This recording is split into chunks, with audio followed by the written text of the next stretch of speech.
já está com a palavra Camila Barros.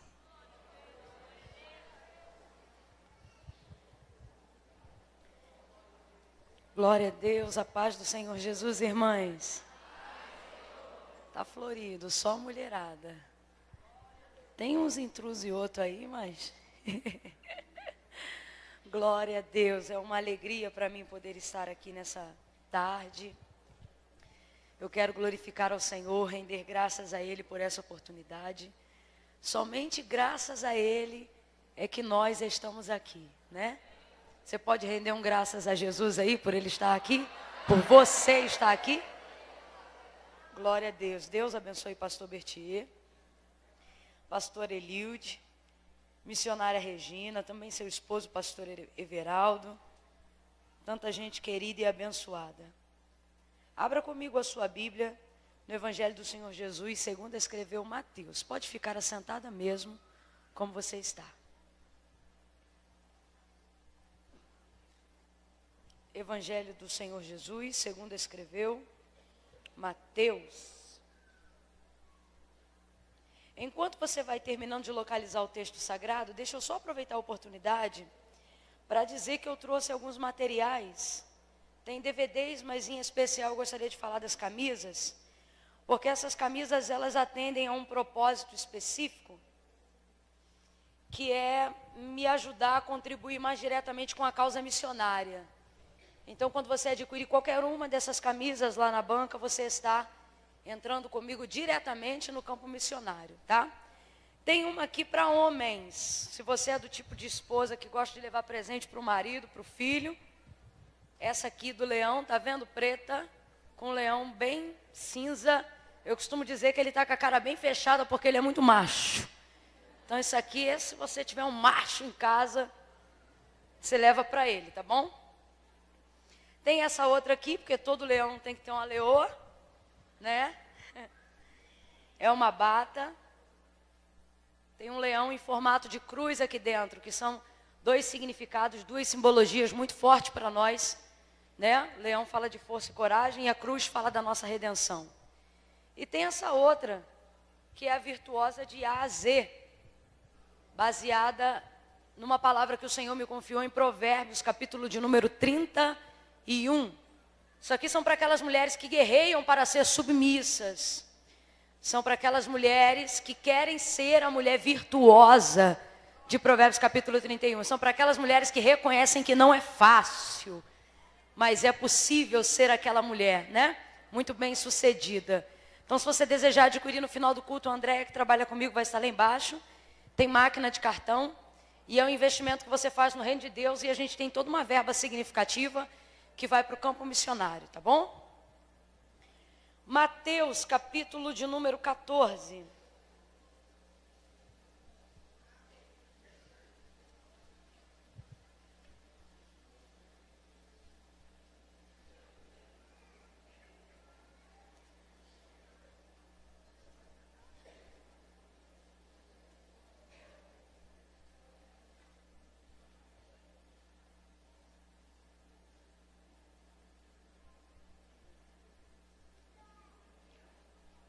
Oh, aleluia. Aleluia. O Senhor me confiou 3 mensagens no capítulo 14 do Evangelho de Jesus, segundo escreveu Mateus. Porque são textos simultâneos, né? Primeiro vai falar sobre a morte de João Batista, depois de como Jesus reage diante da sua morte indo para o deserto, depois, estando no deserto, por causa da multidão que o seguiu, a multiplicação dos pães e dos peixes que ele fez, e a cura de todos os enfermos que estavam no meio daquela multidão, e em seguida, Jesus despedindo essa multidão, e os discípulos, para que fossem ao mar e atravessassem o lago para se encontrar do outro lado. Eu falei de 4, mas eu disse que o Senhor me confiou 3 mensagens em Mateus 14. Essa que é a quarta, que fala sobre os discípulos no Mar Revolto, eu já medito nela há algumas semanas, talvez até alguns meses. E meditando nela, enquanto não me venha aquela revelação, me falta alguma coisa, eu não me sinto liberada. E eu ainda não tive tempo para poder maturar essa quarta, que seria, ou que será, o que está acontecendo com os discípulos no mar e Jesus andando sobre as águas. O episódio onde Pedro pede para ter com ele. Mas nessa madrugada, que foi a madrugada mais difícil da minha vida, e eu sei que não é uma vida muito longa, porque graças a Deus eu ainda sou bem nova, mas bem significativa, porque é uma vida ainda curta, porém nunca foi pequena. É uma vida bem significativa, bem agitada, com muitos testemunhos, muitos significados, muitas coisas acontecendo rapidamente do dia para a noite. Por exemplo, ontem, quando nós estávamos a caminho de cá, descemos ali no aeroporto de Goiânia e viemos direto para o Hospital Evangélico de Anápolis. E ali nós ficamos de 1h da tarde até 5h da tarde, sendo medicada. 1 litro de soro na veia. Irmão, tem noção do que é 1 litro? É coisa beça. E furaram-me 3 vezes, e furaram na veia, não é que erraram a veia não. Furaram 3 vezes, mas o sangue não saía mesmo com a veia furada. Porque eu venho de um quadro de desidratação desde quarta-feira. Então eu cheguei num ponto de desidratação tão grande, tão grande, tão grande, que o sangue não pulsionava mesmo com a agulha furando a veia. Eu nem sabia que isso era possível, eu fiquei sabendo ontem. E mais 3 medicações intravenosas para que a gente conseguisse estar aqui ontem à noite, conforme combinado. Para glória de Deus, pela misericórdia do Senhor, a despeito de tudo isso que passamos, aqui nós estivemos, porque o Senhor é aquele que dá graça ao seu povo. E eu achei muito lindo o cuidado da igreja, porque pastor Bertier, pastor Eliude, missionária Regina, sabendo que eu não estava bem, porque eu já tinha vindo do hospital, mas irmãos, 2 coisas que eu tenho: fé e palavra. Nem sempre nessa ordem, mas caminham juntas. E eu falei, eu vou. E se eles me perguntassem, mesmo comigo chegando ontem aqui, quem estava aqui ontem? Coisa linda. Se eles me perguntassem, eu ia dizer que sim, porque desde pequenininho eu cresci com minha avó falando que pobre não tem nada, pobre só tem palavra. A gente não tinha nada. Agora a gente pode ter uma coisinha ou outra, mas estou falando de uma época que a gente não tinha nada mesmo. Comprava-se pão fiado, porque era muita gente em casa, então comprava-se todo dia. E minha avó só acertava no salário, que era no final do mês. Então o pobre só tinha palavra. O cara que perdesse na venda a palavra no sacolão, ele ficava sem nada, a família passava fome, porque você comprava tudo no caderno para pagar no final do mês. Então eu cresci com a minha avó dizendo que pobre não tinha nada, pobre só tinha palavra. E se perdesse a palavra, ele estava arrebentado. Aí eu cresci, conheci o Evangelho e vi Salomão dizer a mesma coisa. Quando ele disse, melhor é o bom nome do que as muitas riquezas. Por que eu estou dizendo isso? Porque apesar de eu estar muito mal, se eu tivesse chegado aqui ontem e eles tivessem me perguntado, como já estava tudo ok, e eu imaginei que nós fôssemos pregar ontem à noite, e me perguntassem assim, Camila, tá tudo bem? Você vai pregar? Eu ia dizer, vambora. Aí eu até brinquei com as meninas, falei, não sei se eu ia terminar caídos, ou ia pensar que era arrebatamento, né? Porque crente tem essas coisas. Mas vambora. Só que eu achei tão maravilhoso o cuidado de Deus que eles nem me perguntaram, porque Deus sabia que se me perguntasse eu ia dizer que sim. Mas foi o tempo de ir no banheiro e quando voltei, graças a Deus, a Madali já estava pregando. E agora olha que coisa linda, eu estou testemunhando isso aqui para os irmãos saberem que Deus tem o controle de tudo. Que verdadeiramente o homem faz planos, mas a resposta sai da boca de Deus.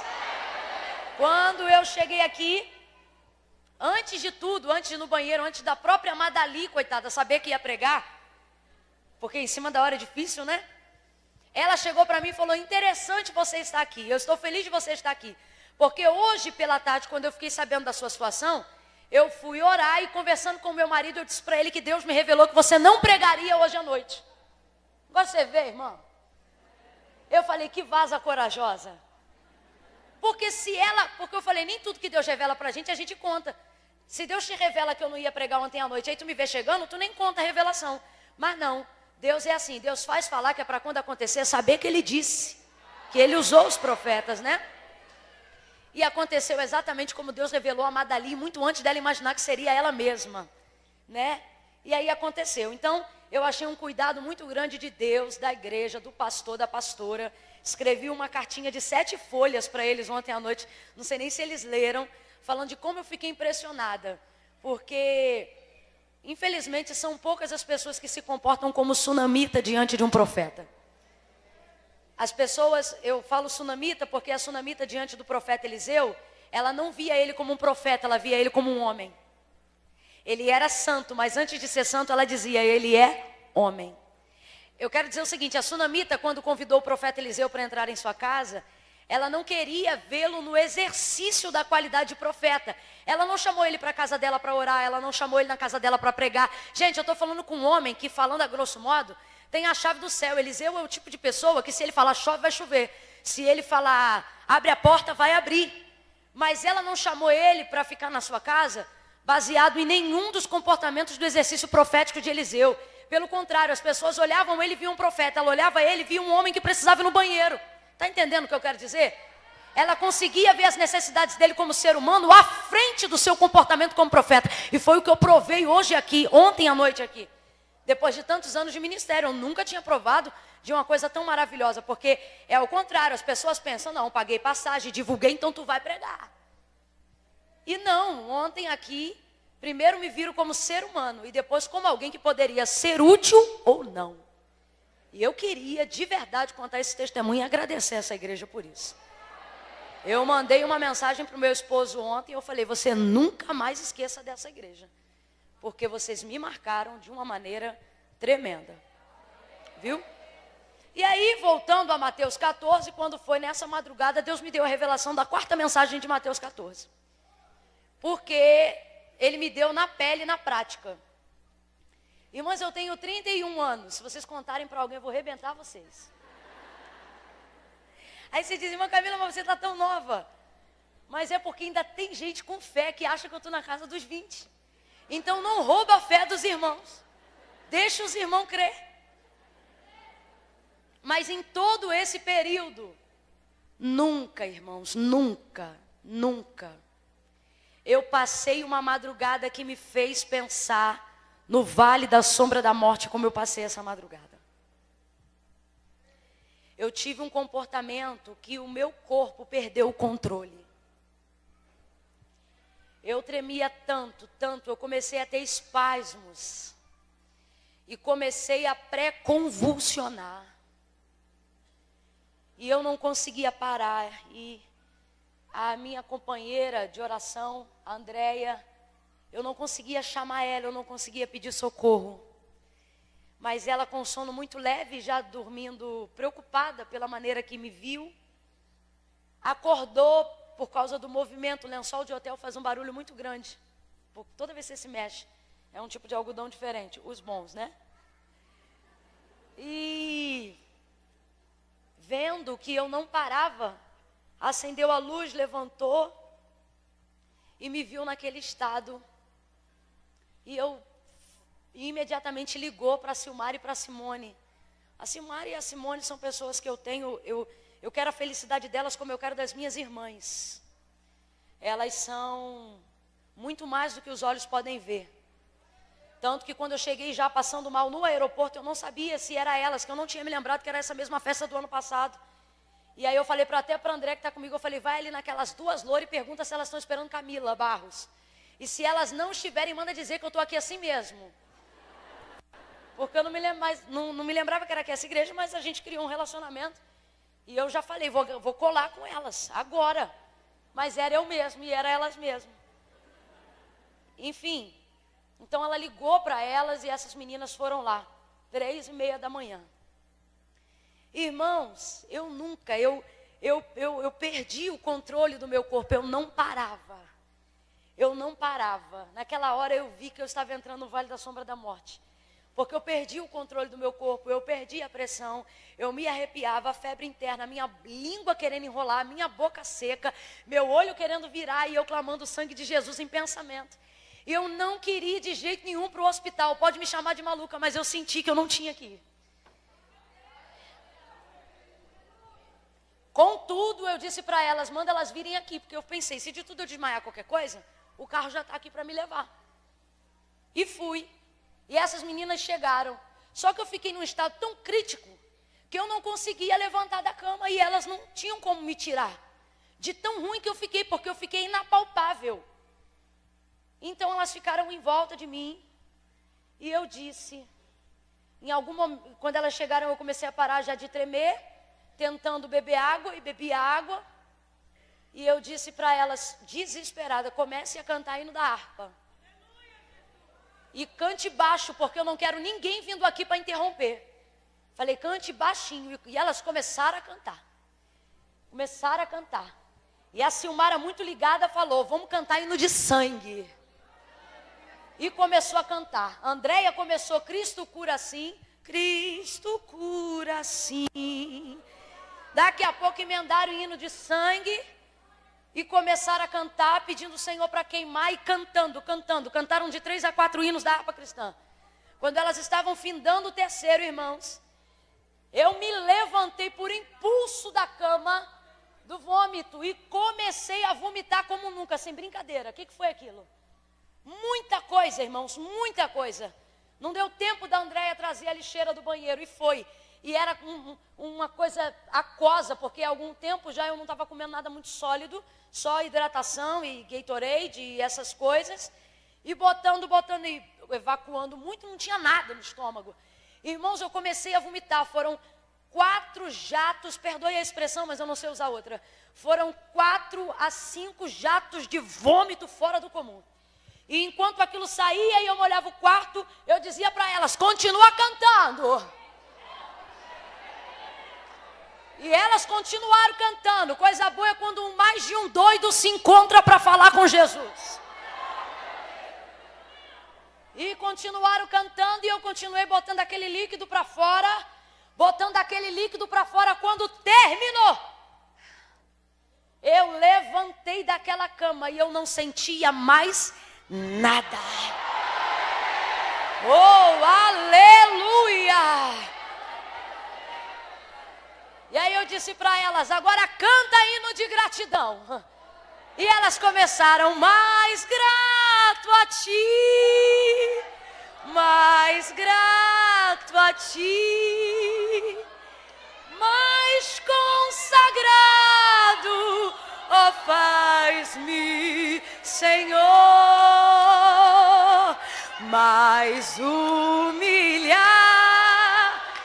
Erebacanda sobre andaca, xeremandaca sobre abaquecia, abandaconda erebassoria, elemandaca elebara sobre a. E cantaram ele todo. É o 390 esse? É o 390 o mais grato? Quem lembra? 370. Cantaram ele todo, irmãos. Aí eu fiquei doida, porque você pensa, um crente pentecostal que vive o ministério itinerante há mais de 10 anos, só sabe o que é igreja, só vive para a igreja, só prega de igreja, né? Se vê 4 dias neutralizado, limitado, daqui a pouco não sente mais nada, eu comecei a pular dentro do quarto. E comecei a pular e bater palma e marchar e falar em língua. E elas também se alegraram com a minha vitória. E começamos a levantar palavras de oração de gratidão a Deus. E eu comecei a fazer a citação de salmos de livramento. No meio daquilo tudo, irmãos, passou um filme pela minha cabeça. Aí exatamente 6 dias atrás eu falei com a Andréia, vamos começar comigo um propósito de oração e jejum, porque o Senhor falou comigo que Ele vai me dar livramento de algo que vem aí terrível. E eu entrei num propósito de oração e jejum, para que o Senhor me desse livramento. Eu só orava por isso e entregava o propósito dizendo, Senhor, eu estou confiando minha vida em teus cuidados, eu estou te pedindo livramento. Me dá livramento. Quando chegou no 4º dia, que foi a entrega do propósito de jejum que o Senhor me deu, eu fui pregar num culto, na conferência de uma amiga, e quando chegou lá eu preguei, quando terminou tudo, veio um daqueles vasos preciosos, impuseram as mãos sobre mim, e só falou isso. Falou, eu vi, eu recebi, eu estou cuidando, e te digo que grande foi o teu livramento, porque eu já dei. E entregou o livramento. Naquela hora eu entendi, Deus recebeu o meu propósito de jejum em prol de livramento pela minha vida. Ontem eu cheguei aqui, foi essa situação toda que eu estou contando para vocês. Mas nada se compara ao que eu passei nessa madrugada. Nada se compara. E foi ali que eu sei que o Senhor me livrou. Então, quando eu estava ali na cama, e vendo que aquilo não passava, porque já eram quase 25 minutos e eu não parava de pré-convulsionar, e de tremer, e de ficar com a boca seca e ficar muito mal, eu antes de dormir ontem à noite, eu falei: Senhor, não é a dor que me preocupa, não é a fraqueza que me preocupa, o que me preocupa é não sentir a tua presença. Eu falei: Senhor, eu não estou sentindo a tua presença aqui nesse quarto. Falei com ele. Era como se Deus estivesse ali, mas não me dissesse que estava. Era como se Deus estivesse ali, mas estivesse quieto. Ontem, por exemplo, eu aprendi que assim como você tem que ter o prazer de celebrar a presença dele, você precisa ter um termômetro para entender quando ele não está. Eu procuro viver um tipo de intimidade com Deus, onde eu não quero só celebrar quando ele está, mas eu quero ficar logo antenada quando ele não estiver. E eu me preocupei ontem, porque ontem, desde que eu saí do hospital até vim para cá, e a hora que eu entrei no quarto nesse estado, eu sentia uma ausência da manifestação da presença de Deus.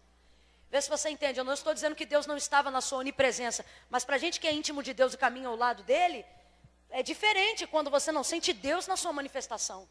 E eu disse: Senhor, o que está me preocupando é que o Senhor não está aqui, o Senhor não está aqui do lado da cama como de costume quando eu durmo.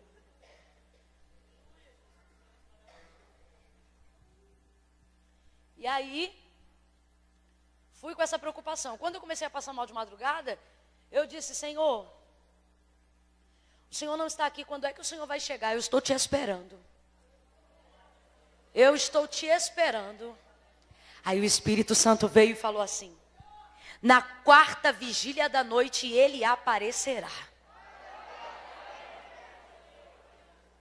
Eu já estava meditando, como disse para vocês, alguns dias em Mateus 14. E em Mateus 14 vai dizer que quando o barco estava açoitado pelas ondas e a tempestade açoitava o barco, e eles olham para o mar e veem Jesus, mas pensam que é um fantasma, o texto diz que ele vem andando sobre as águas, e era a quarta vigília da noite. A quarta vigília da noite é a última vigília da noite. Diga comigo: a última vigília. Diga: a última hora. Diga de novo: a última hora. Eu quero que você grave isso no seu coração. A quarta vigília da noite é a última hora. Ela é dentro do cronograma.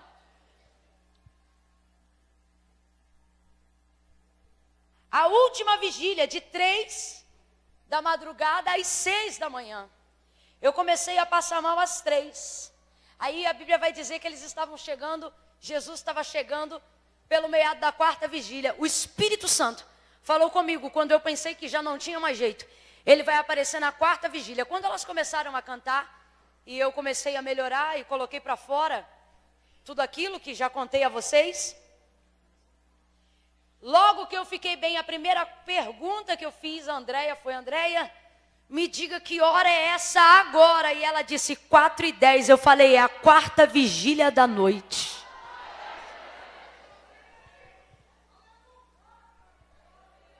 Exatamente como o Espírito Santo me disse. Ele apareceu. Pegue na mão dessa mulher de Deus aí.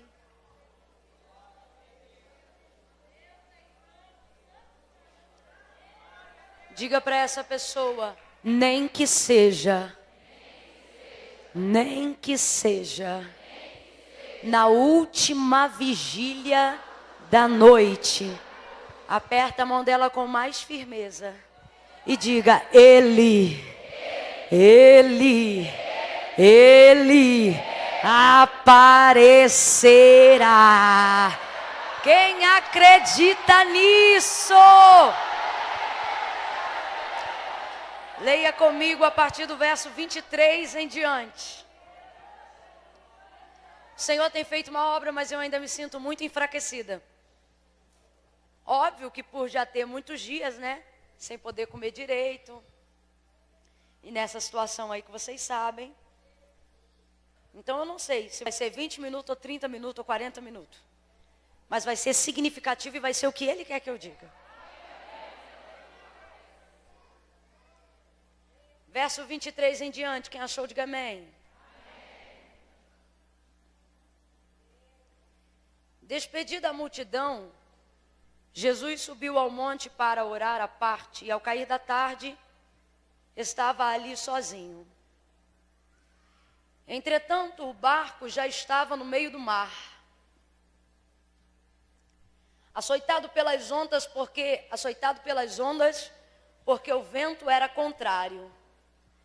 E na quarta vigília da noite, dirigiu-se Jesus a eles, andando por sobre o mar.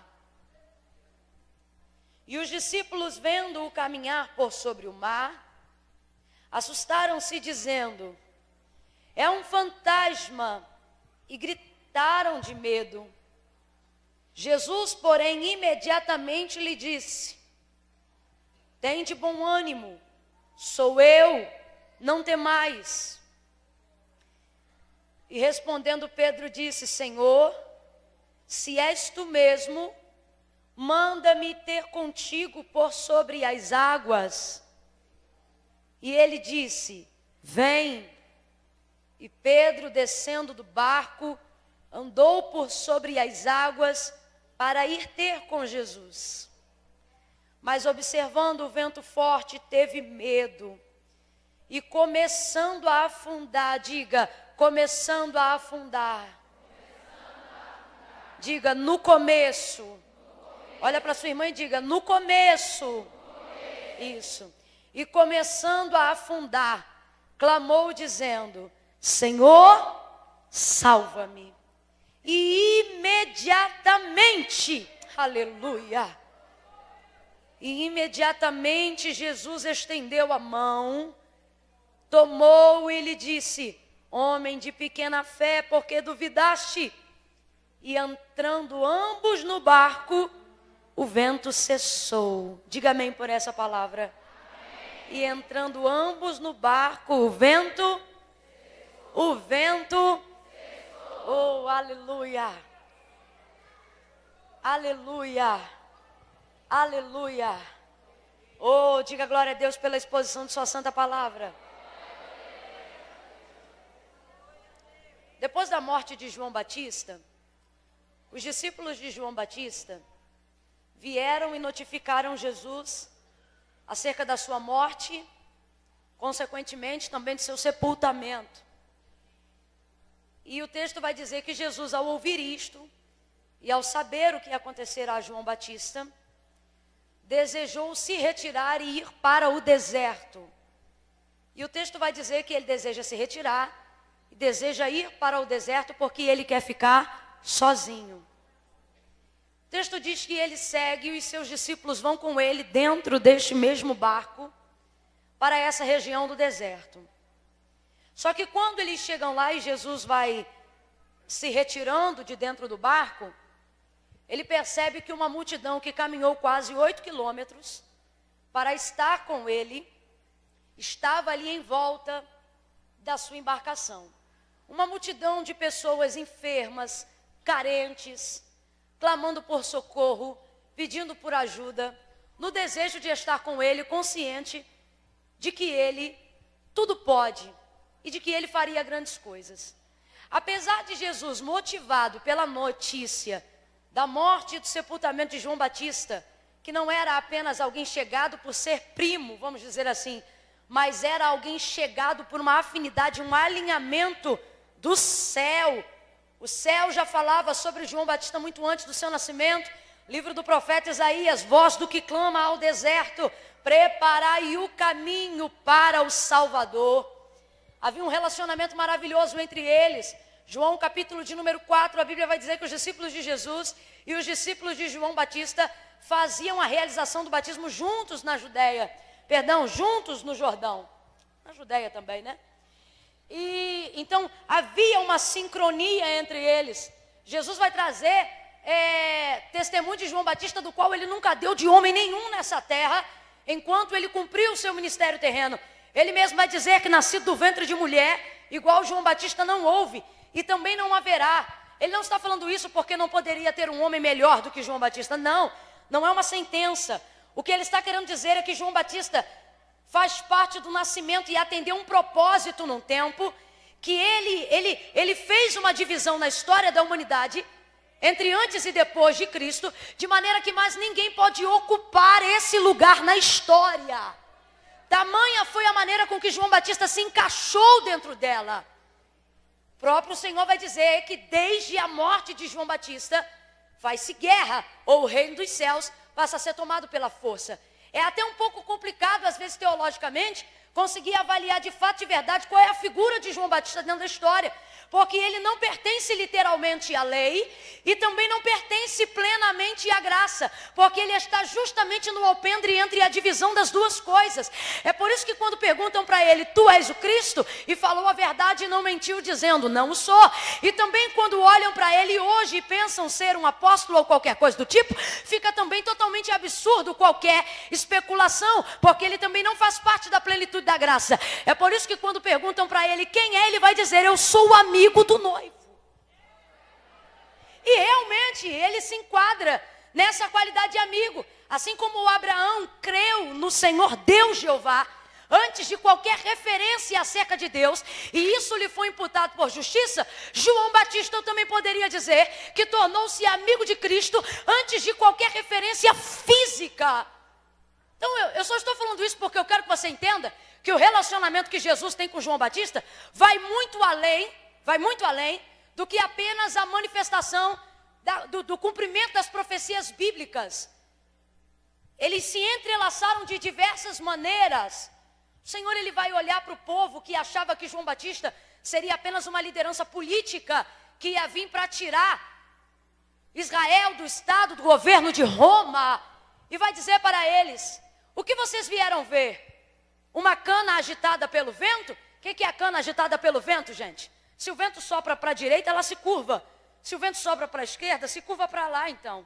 Se o vento sopra de trás para frente, ela desce. Se sopra de frente para trás, se encurva na retaguarda. A cana agitada pelo vento fala de um poder político. Fala de uma referência que precisa ser flexível à massa. As pessoas achavam que pelo discurso de João Batista, pela maneira com que ele encarava a sociedade, denunciava os pecados de Herodes de sua casa, poderia ser ele uma liderança política que viria tirar Israel da condição de ser subjugado ao governo de Roma. Então Jesus está dizendo, ele não é cana agitada pelo vento, ele não é influenciado pela massa, ele não vai se curvar pelo que diz a maioria. Aí ele continua nessa mesma perspectiva e diz, o que viestes ver, um homem trajado com vestes reais? Vos digo que os homens trajados com vestes reais estão nos palácios. Jesus está falando sobre um poder parlamentar. Jesus está falando sobre príncipes. Jesus está falando de gente com poder de atuação dentro do governo. Ele está dizendo, João Batista não é a liderança política que vocês esperam. João Batista não veio livrar vocês debaixo do governo de Roma. João Batista veio livrar vocês do anúncio para arrependimento dos vossos pecados. Por isso a palavra dele é de ousadia. Por isso a palavra dele é de confronto. Porque só confronto gera arrependimento. Só confronto gera arrependimento. Só a palavra da verdade gera o confronto que leva ao arrependimento. Por isso que a Bíblia diz que muitos filhos de Abraão olhavam para ele e pensavam, quem ele pensa que é para falar conosco dessa maneira? Porventura ele não sabe que nós somos filhos de Abraão? E João Batista dizia, e vocês que ficam pensando que não tem do que se arrepender, se baseando no fato de serem filhos de Abraão, pois fiquem sabendo que até dessas pedras, se Deus quiser, ele suscita filhos a Abraão. Eles não gostavam de ouvir o que João Batista falava. A palavra da verdade, a palavra do confronto, irmãos, ela é realmente difícil de ouvir. Mas a Bíblia diz que enchia-se no deserto uma multidão para ouvir aquilo que João Batista pregava. E quem não gostava de ouvir, ia lá ouvir assim mesmo. Sabe por quê? As pessoas não gostam do que a gente fala quando fala a verdade, mas elas voltam para ouvir. Você acha que todo mundo que vem à igreja gosta de tudo que é falado na igreja? Não. Mas quando precisam ouvir uma direção, sem que seja parcial, eles voltam para ouvir. Quando Jesus fica sabendo da morte desse homem, que é também um amigo, ele deseja ficar sozinho. Jesus é o tipo de pessoa que não sepulta sentimentos, mas administra-os. Ele decide ficar sozinho, decide orar. Os discípulos vão com ele, mas por mais que ele andasse acompanhado dos discípulos, todas as vezes, todos os dias, e você vai acompanhar isso no relato de todos os evangelistas do Novo Testamento, por mais que Jesus sempre estivesse acompanhado, quer seja da multidão, ou quando ele estivesse acompanhado, mesmo que fosse dos seus discípulos, tinha um momento que ele orava sozinho. Era quando ele se distanciava deles, cerca de um tiro de pedra, cerca de 7 passos. Porque Jesus tinha necessidade de, em algum momento do dia, orar sozinho. Você precisa aprender a desenvolver essa prática. Por mais que você ore na igreja, por mais que você ore no círculo de oração, você precisa aprender que tem um momento do dia que você precisa falar com Deus sozinho.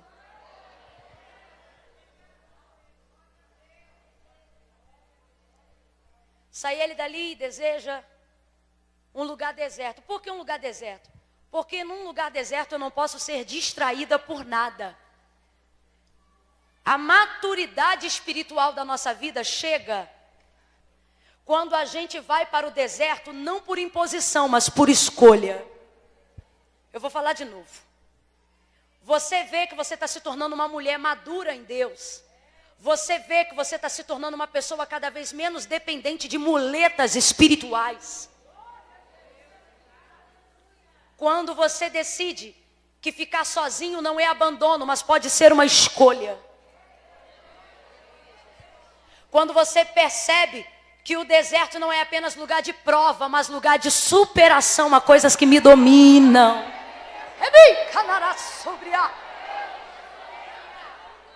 Na maioria das vezes, quando nós estamos enfrentando uma dor, algumas pessoas se isolam e entram no limbo da solidão. Mas uma mulher que vive uma vida de oração, ela consegue entender a diferença da solidão para a solitude. Eu não estou dizendo que por estar enfrentando um problema, quer seja a perda de alguém, a morte de alguém, a tristeza de alguém, eu vou entrar num quadro de solidão. Mas eu estou querendo dizer para você que eu conheço os meus sentimentos e por causa disso eu preciso de um momento de solitude. Há outras pessoas que já fazem ao contrário. Elas têm tanto pavor de se sentirem abandonadas, de ficarem sozinhas, que elas fingem que não tem nada acontecendo mesmo quando a sua alma está em frangalho e em guerra. Então, elas precisam buscar em oração, precisam entrar no quarto, precisam... Irmãos, não tem melhor momento da vida do que o momento da dor. Não há, entenda o que eu quero dizer para as nossas orações. Não há oração que seja mais sincera do que a oração feita no auge da dor. Porque no auge da dor a gente pensa que não tem mais nada para perder. Então no auge da dor a gente fala para Deus coisas que a gente achou que nunca teria coragem de dizer. Quando a gente vê, a gente já falou. São mulheres no auge da dor que conseguem ter resposta, ou pelo menos consolo, de por que seus filhos foram sepultados. Porque quando elas pensam que não tem mais nada para perder, porque Deus já levou tudo que elas tinham, elas dizem, por que o Senhor levou meu filho? Por que o Senhor não levou o filho da fulana? Que é isso, que é aquilo? E você se espanta com o seu quadro de revolta, de incredulidade, mas a Deus ninguém assusta, meu irmão. A Deus ninguém assusta, a Deus de tudo sabe. Em outros momentos, acontece exatamente isso. São pessoas que de vez em entenderem que precisam de um momento de solitude, querem disfarçar esse momento o tempo todo. E vão a todas as festas. Vão a todos os encontros. Participam de todas as confraternizações. E alguém diz, isso é fé, mas isso também pode ser desvario. É quando aquilo que te ocupa é tão terrível que você não quer gastar tempo consigo mesmo. Eu vou falar uma coisa aqui. E eu sei que você vai entender porque você está ligado em Deus. Por exemplo, vez ou outra um pregador pega o microfone para dizer que ficou tantos dias fora de casa. Porque está fazendo a obra por causa disso ou por causa daquilo. 1 mês, 40 dias, 60 dias.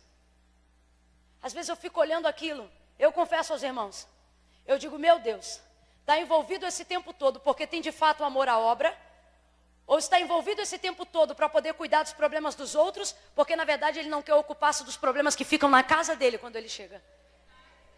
Não, eu vou falar bem rasgado aqui. Mulheres de oração que passam o dia inteiro na comissão de visita. Se for 1, 2 dias na semana, eu até entendo.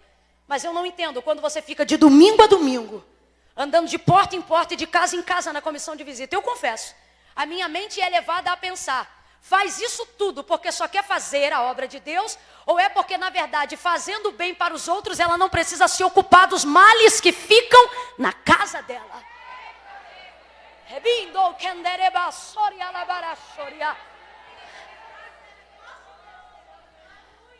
Sabe por que eu estou dizendo isso? O texto vai dizer que quando Jesus chega no deserto, eu quero que você lembre, Jesus foi para lá porque ele queria ficar?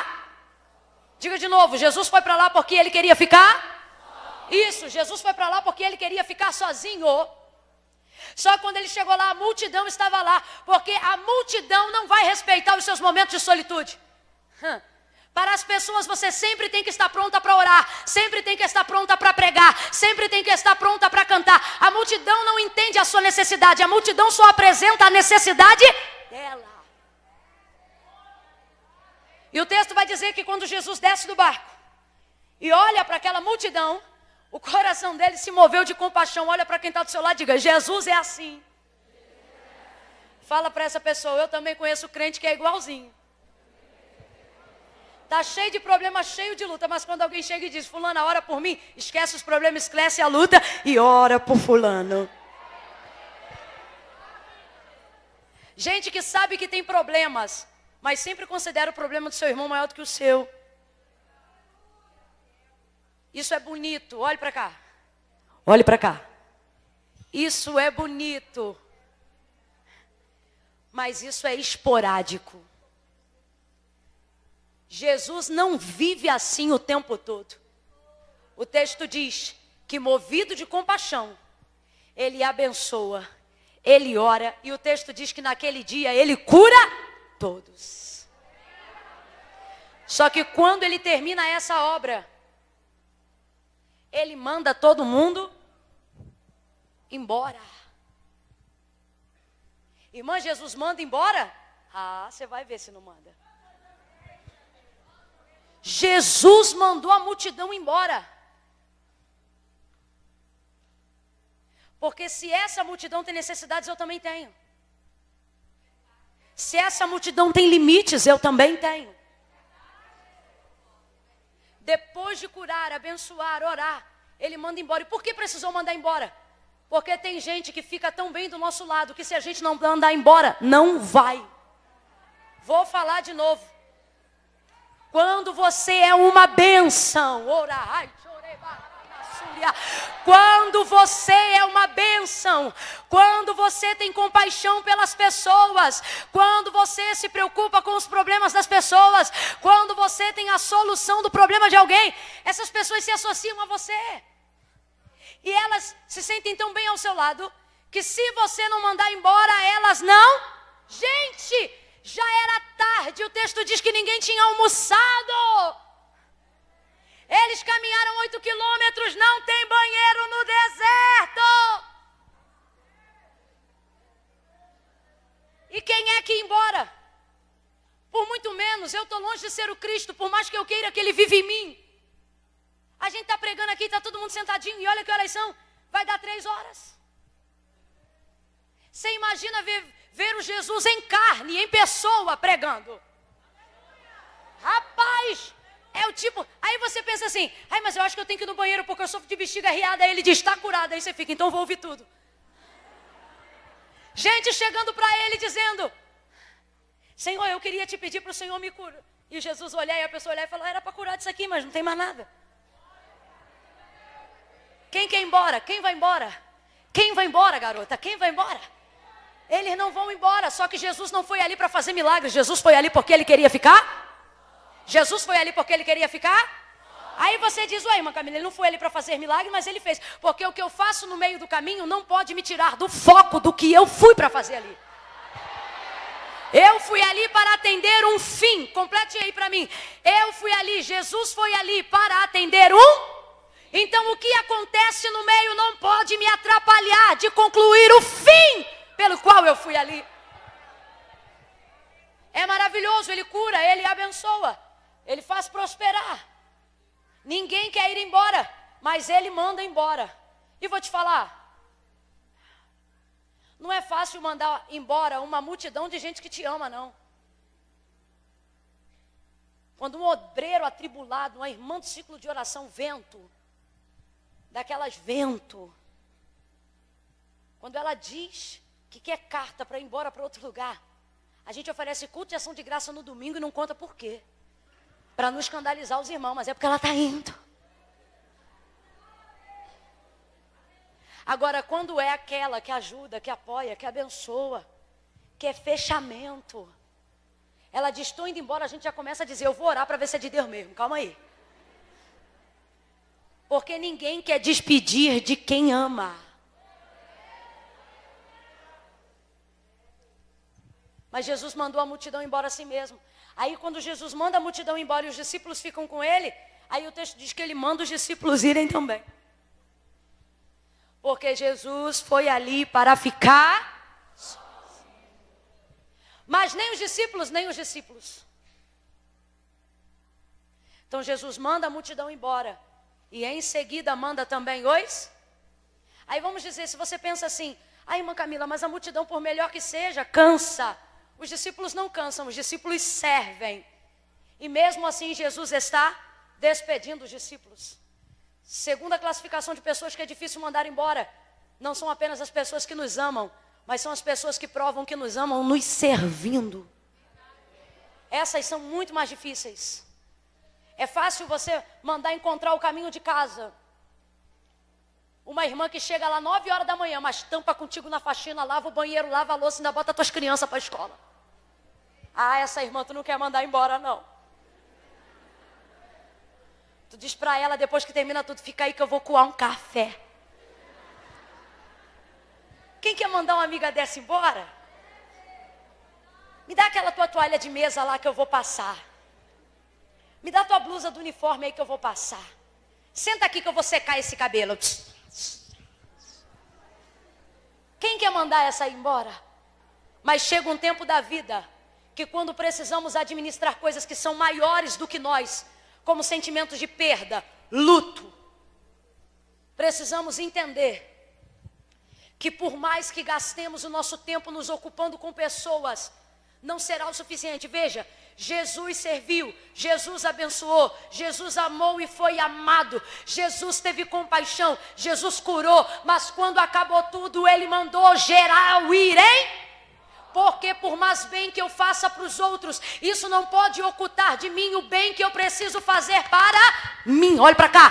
Por mais que eu ore pelos outros e por mais que os outros orem por mim, chega uma época da vida em que nem todas as orações que fazem por mim têm o poder de substituir a oração que eu preciso fazer por mim mesma. Pega na mão dessa mulher de Deus, aleluia. Pega na mão dessa mulher de Deus e diga para ela, eu não vou te abandonar. Diga, eu não vou te abandonar. Diga, eu não vou te abandonar. Mas você precisa entender que é tempo de solitude, é tempo de ficar a sós com Deus.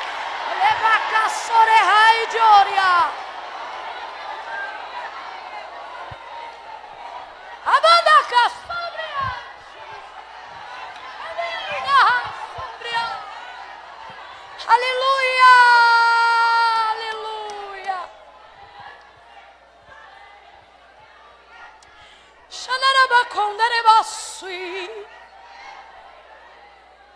Jesus não está te abandonando, Pedro. Jesus não está te deixando, João. É apenas um momento, porque Ele precisa resolver algumas questões dele e porque vocês precisam avaliar algumas questões de vocês.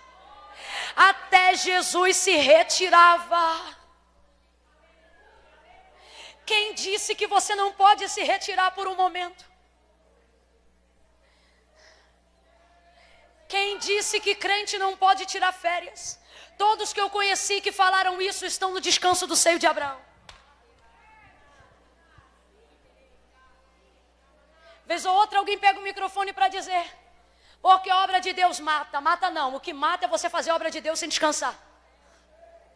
O que mata é você se envolver com a vida das pessoas, esquecendo que você tem uma. É isso que mata.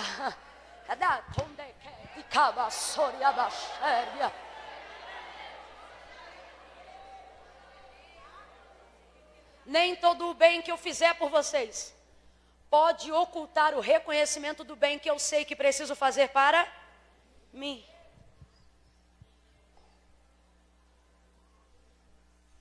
Quando Jesus despede todo mundo, olhe para alguém aí e diga: você vai ter que mandar embora.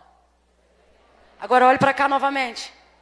Eu não vou dizer quem, porque quem está falando aqui é o Espírito Santo. E ele sabe. Não é que não é tua amiga, não é que não é bênção, nada a ver. Só não é tempo. E dotado de sabedoria e conhecimento, tanto divino quanto humano, o homem mais sabe o que passou nessa terra antes de Jesus. Ele disse que há um tempo determinado para todo propósito debaixo do céu. E ele disse: há tempo de abraçar e há tempo de... Porque você não está respeitando o seu tempo.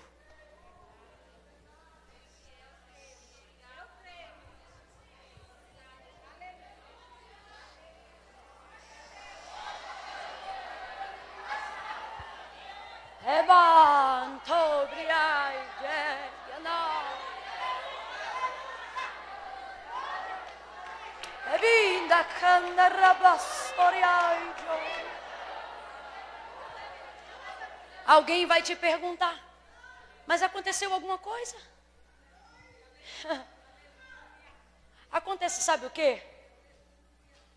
Que quando o Senhor quer desenvolver sua maturidade espiritual, seu relacionamento com Ele, você não precisa ter um problema com alguém para entender a hora de se afastar, garota. Não liga não, você percebe que eu e a Zi falamos garota. Mas não é desrespeito, é porque a gente é carioca e tem umas gírias, uns vícios de linguagem que nasceram com a gente. Mas é com o maior carinho do mundo, tá, minha irmã? E às vezes você acha que o deserto é lugar só de quem tem que ser provado, castigado. Tem gente aqui com trauma de deserto, gente. É só falar de deserto que só falta fazer o sinal da cruz. Lá veio falar de deserto, já vi falar de prova. Você tá doida? Deserto não é lugar só de prova, mas é porque você, olha cá, você associa o que te levou para lá com ele, você mistura. Só que o que te leva para o deserto não configura o deserto. Pelo contrário, olha o que a Bíblia vai dizer. E foi Jesus conduzido pelo Espírito ao deserto para ser tentado pelo...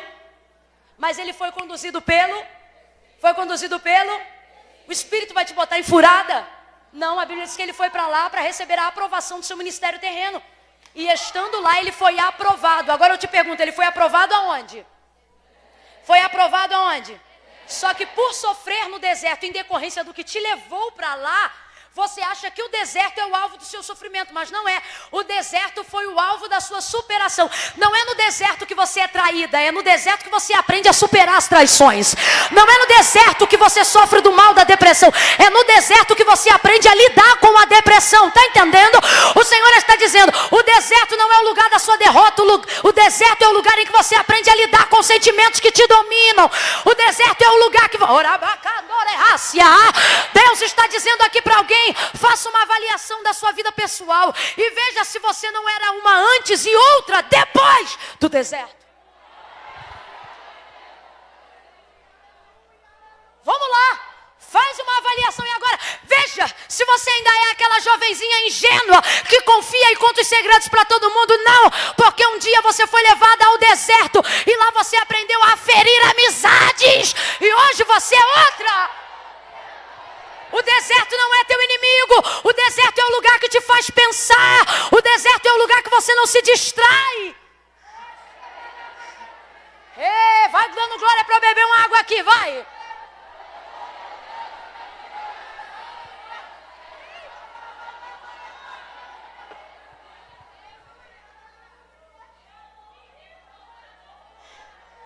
Rapaz, deserto é algo tão forte. No deserto não tem sinal, então ninguém tem WhatsApp no deserto. No deserto não tem Facebook. No deserto não tem amiguinha, não tem bolo. Não tem cafezinho para descontrair. E é por isso que algumas pessoas têm algeriza do deserto. Porque no deserto eu não tenho com o que me ocupar do lado de fora. No deserto eu sou obrigada a ter que lidar com o que me ocupa do lado de dentro. No deserto não dá para botar música no fone, no ouvido e tentar distrair. No deserto a única música que toca são os pensamentos repetitivos que eu ainda não consegui responder. São as dúvidas que eu não sei como fazer. São as perguntas que eu não... A música lá é essa.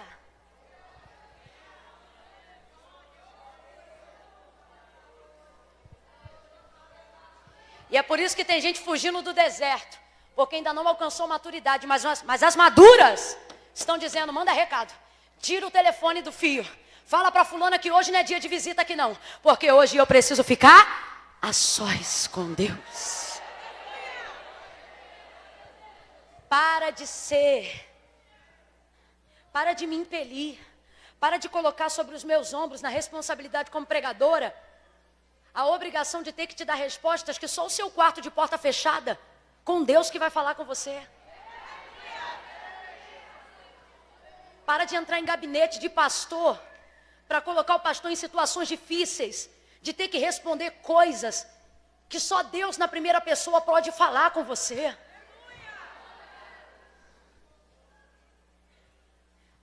Tem gente aqui que vai ter que sair de alguns grupinhos de WhatsApp. E alguém vai dizer, fulana, mas aconteceu alguma coisa? Você vai ter que responder, não é nada com você não, é porque é o meu momento de ficar sozinho.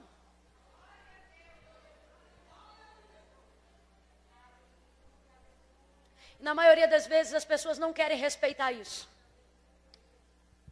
Elas não entendem. Porque todo mundo associa que solitude é isolamento, mas é temporário. Diga comigo, é temporário. Olhe para alguém aí e diga que eu estou voltando.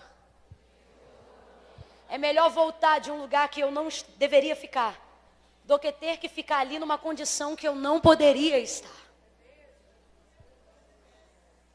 Jesus vai ficar esse momento só. Eu estou concluindo, olhe para cá. Ele ora e com certeza depois da oração, irmão, de uma boa oração.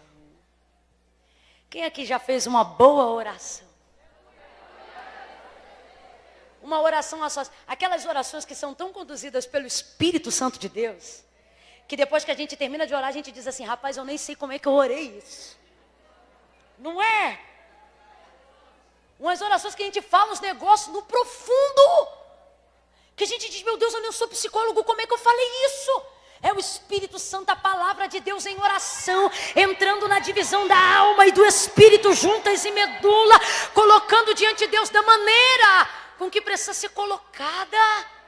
Rapaz, agora vamos falar a verdade. Quem aqui já dobrou o joelho com tanto problema, tanta luta, que teve que chorar quase que uma meia hora para começar a orar? E parece que quando a gente levanta pronta para tampar uma faxina, para lavar um banheiro. Não é não? A gente dobra o joelho pensando o que vai ser desse congresso. Deu problema. A outra está no hospital. A outra ainda não chegou. Meu Deus, e as camisas? Ai, Jesus. E começa já a chorar. E o outro está reclamando e fulano está brigando. E Beltrana disse que não vai. E o pastor falou que não concorda. E a outra não veio no ensaio. A regente atribulou. Ai, meu Deus. E eu ainda tenho que ficar lidando com esses problemas. Os outros não sabem o que eu tenho em casa. Meu marido está afastado. Meu filho está usuário de drogas. A menina, ai. A gente dobra o joelho pensando que nada vai dar certo, que tudo vai dar errado, que não sei para quem está se envolvendo com isso, que isso é coisa de maluco. A gente dobra o joelho dizendo, eu não entro mais nesse congresso ano que vem, mas é mesmo, eu não como mais essa camisa, eu não vou trabalhar mais em coordenadoria, eu não vou dirigir caravana. Daqui a pouco levanta do joelho dizendo, a caravana do ano que vem já está pronta, já sei qual é a cor da camisa do ano que vem. Gente, o que é o poder da oração? De uma oração sincera. te dobra o joelho dizendo: esse homem não presta, Senhor, esse cara é um desgraçado, esse infeliz, olha, Senhor, e parará. Mas, Senhor, eu sou tua serva, mas, Senhor, tem misericórdia, mas, Senhor, até que eu gosto dele, mas, Senhor, vai guardando ele, livra ele do mal, Senhor, protege, Senhor, eu sei que tu tem poder para salvar, faz uma obra na vida dele, vai mudando.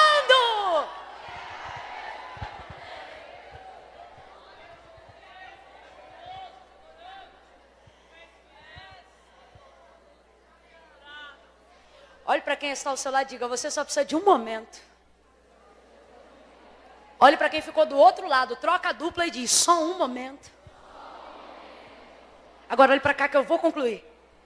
Você passa um dia inteiro ignorando um momento, e por causa disso você tem tido todos os dias uma vida atribulada. Sabe por quê? Porque você acha que não pode tirar 15 minutos de oração.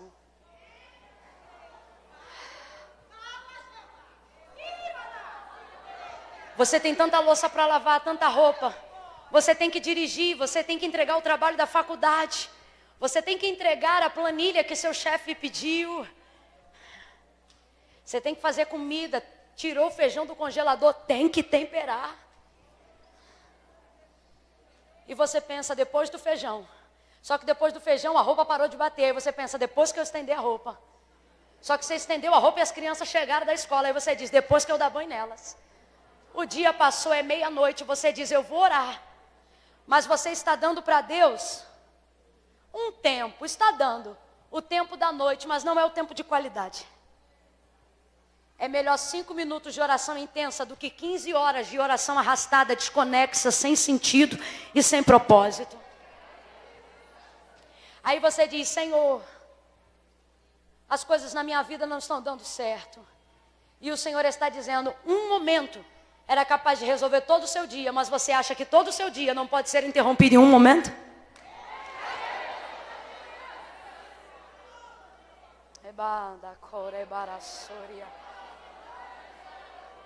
O Senhor está dizendo, tem problemas de anos na sua vida que eu teria poder de resolver em um momento.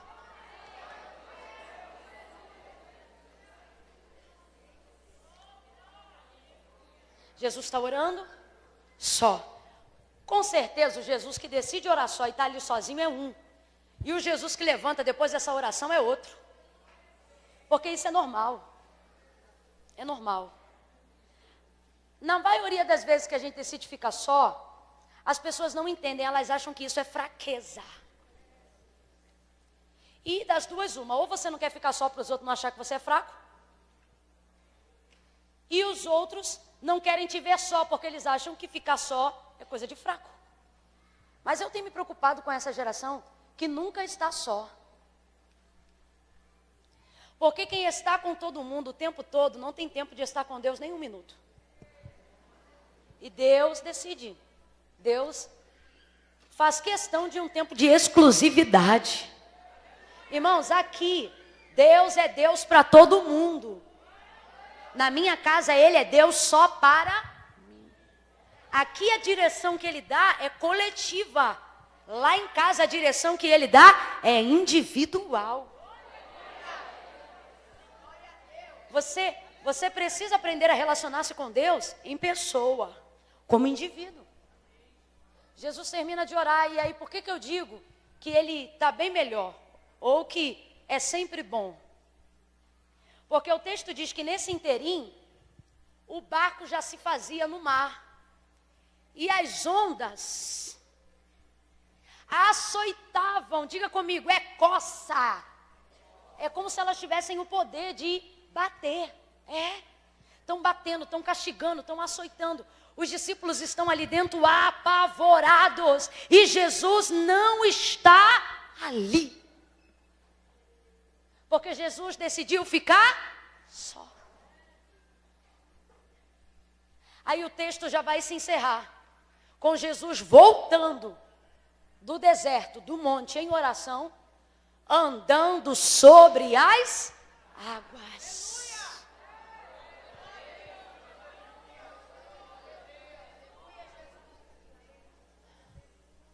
O caminho de ida é muito difícil.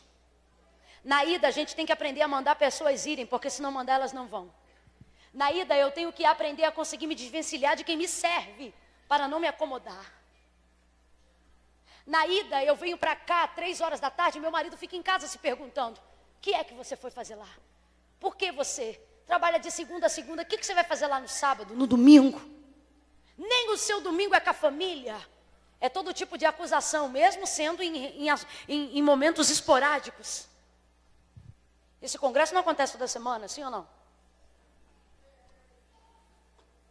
Teve gente que saiu de casa e quem ficou em casa não entende a sua ida. O que você vai fazer lá? Não entende seus momentos de oração? Não entende por que você busca? Seu filho está fazendo chantagem emocional. De novo, mãe, vai para a igreja. Só que você sabe por que vem. Você sabe por que senta aí. Você sabe por que ouve tantas pessoas falando e pacientemente controla a vontade de ir no banheiro, controla a vontade de às vezes sair correndo, até o sono. Porque você diz: eu preciso, eu preciso, eu preciso. Você que é dirigente de círculo de oração, você que está à frente de cultos, você que tem que administrar tantas coisas, é o seu momento de falar com Deus, de receber. E você diz: eu preciso. A ida é sempre um momento difícil. Na ida é momento de dor, é momento de tristeza. É um momento onde a tribulação de quem nos atribula ainda está circulando nos nossos pensamentos. Onde as palavras malditas, mal colocadas, ainda estão circulando na nossa mente. Na ida você não vê ninguém andando assim. Não. Na ida...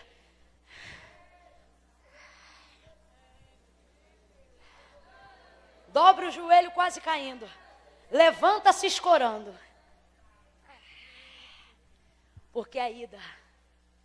Só que aí chega aqui, tem louvor, tem adoração, tem palavra revelada, tem profecia, tem crente tão cheio do Espírito Santo que só de olhar para você te seta. Mas não é seta de inveja não, é seta inflamada do poder de Deus.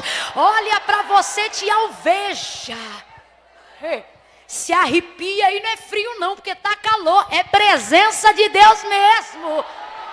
Ora, daqui a pouco o levanta é outra, o timbre de voz é outro, o viço no olhar é outro, a perspectiva é outra. O que é isso? Isso não é a ida, é a volta. Por que eu digo isso?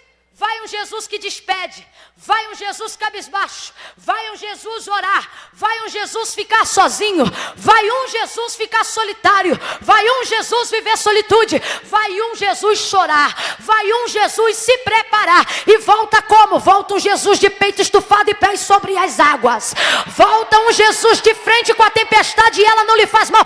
Pega na mão dessa mulher de Deus, vai, segura a mão dela, fecha o corredor, segura com força, vambora, pega na mão dela, vai, pega na mão dele, isso, segura a mão dessa pessoa, isso, oh glória, segura a mão dessa pessoa e diga para ela: eu entendo a sua ida. Diga de novo: eu entendo a sua ida. Agora não repitam, somente me ouçam. A ida é solitária. A ida você vai ter que aprender que nem todo mundo vai contigo até o fim. Na ida você vai ter que aprender que algumas amigas terão que esperar você melhorar. A ida você vai ter que aprender que nem todos os casamentos você pode participar, que nem todas as festas você deve ir, que tem dia que não é dia de bater perna no shopping nem de passar cartão, é dia de ficar em casa chorando, lendo a Bíblia e se apresentando diante de Deus. Aleluia. Olhe para ela de novo e diga: eu entendo a sua ida. Diga mais forte: eu entendo a sua ida. Agora sacode ela e diga: mas te espero na sua volta. Olhe para ele e diga: me espera na volta, me espera na volta, me espera na volta. Por quê? Porque na ida eu vou triste, na ida eu vou deprimida, na ida eu vou chateada, na ida eu vou sozinha, na ida eu tô em crise, na ida eu tô atribulada, na ida eu preciso falar com Deus, mas na volta eu venho sobre as águas. Na volta eu venho preparada para a tempestade. Na volta eu venho para ajudar quem ficou.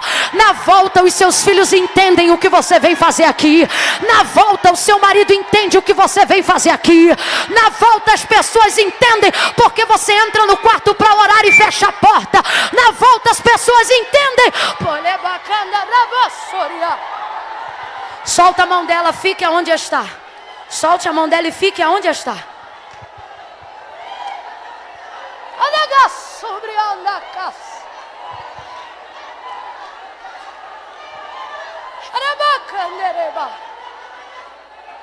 Me ouça, me ouça. Presta atenção nisso aqui.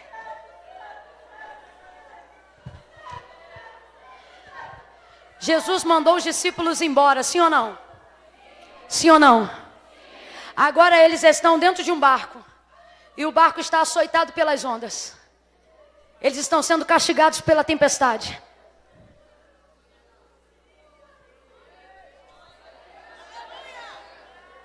Enquanto você está aqui,